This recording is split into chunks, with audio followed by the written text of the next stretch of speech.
Well, yes, Trish. I read every signed email and letter that I'm sent. I talk to fans a lot. Feel like I'm fairly accessible to that. So I certainly understand the frustration with this year, but I'd also suggest to you that the frustration, the opposition to Tom, the frustration may have been universal. In my view, the opposition to Tom was not, and I think it's easy to fall into the trap when you are listening to talk radio and reading message boards, and the people that are against, understandably, tend to be louder, to have a sense of there was kind of universal opposition to Tom. I just don't think that's true. It's not true in my experience of people that I talk to with some of the letters that I get. When I was in Atlanta, I can't tell you how many people came up to me and said, "Hey, Tom's doing a good job. Stay with Tom."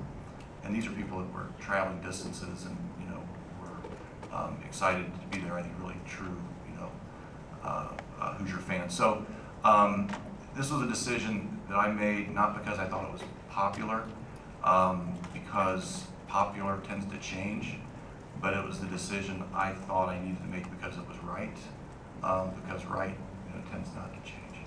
Fred, do you, in your next coach, do you weigh the factor of whether they have IU ties or not in the past? And at this point, do you have a list of candidates? We're beginning that process, and sure, I've got some ideas of people, but it's an open search. I don't have someone in the bag. I haven't reached out to anybody that in 2 days we're going to have somebody. I think this is probably going to be a bit of a process. But sure, I've got an idea of the kind of people and some specific people I'd want to go after. I don't really have a litmus test at all. I ran off some of the attributes that I'd like to have in a coach. To me, IU ties is a double check plus. Being a former IU person in one way or another is a double check plus. Being from the state of Indiana is a double check plus. Collegiate head coach experience is certainly a plus. There's other ways to evidence your ability to take on a job like this. So IU Indiana ties, absolute plus, but no litmus test for me. I wouldn't foreclose.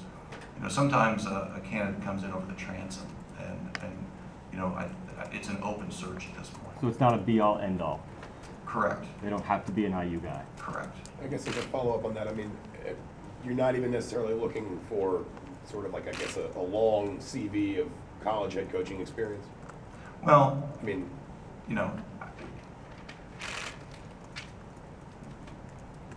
we have our general expectations of what we're looking for that I described: the proven ability to win, the proven ability to recruit, especially around here, as they say, the proven ability to connect with the kids, all the givens that I talked about in terms of academics and integrity and compliance and all that.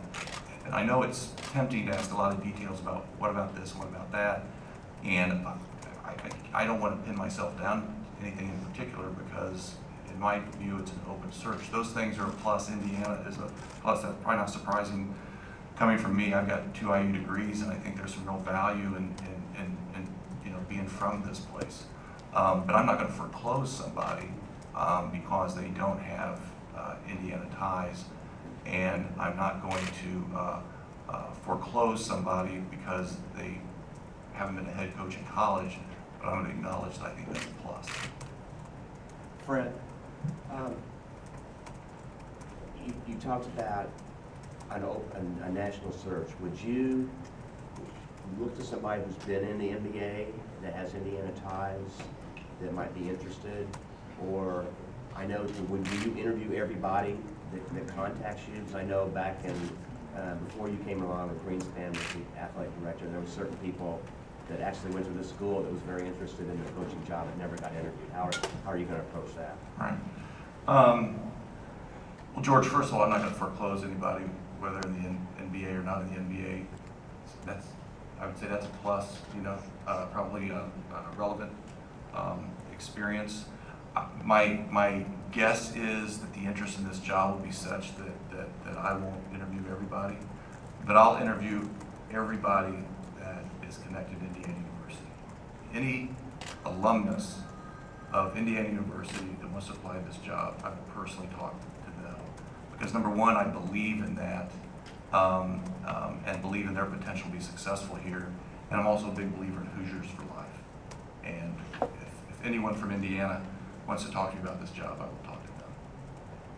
What was your timeline that kind of led up to this decision?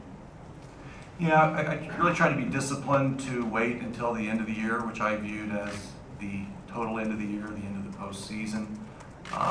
The game ended late Tuesday night. I really made this decision last night and communicated it to Tom this morning and wanted to get that out promptly. I know you said there was frustration from the fan base, but what kind of pulse did you get from the players on where they should coach? Oh, I think the players are very supportive of Coach Crean. He connects with the guys, and I really think they want to play hard for him. So, unfortunately, because it's spring break week, I've not been able to interact directly with the players, which is unfortunate. We did reach out to them, electronically through text before, which isn't the way you want to do things, but it's spring break week. We have scheduled a meeting with the players for Sunday night, so we'll connect with them in a direct way as quickly as we can. Is there concern about retention, about players possibly leaving? Well, I think there always is, just because of the nature of these transitions generally, not because I'm particularly concerned about any one player. My request to them will be to, be loyal to Tom, hurt and grieve. Tom cared about these kids, and I think they knew that.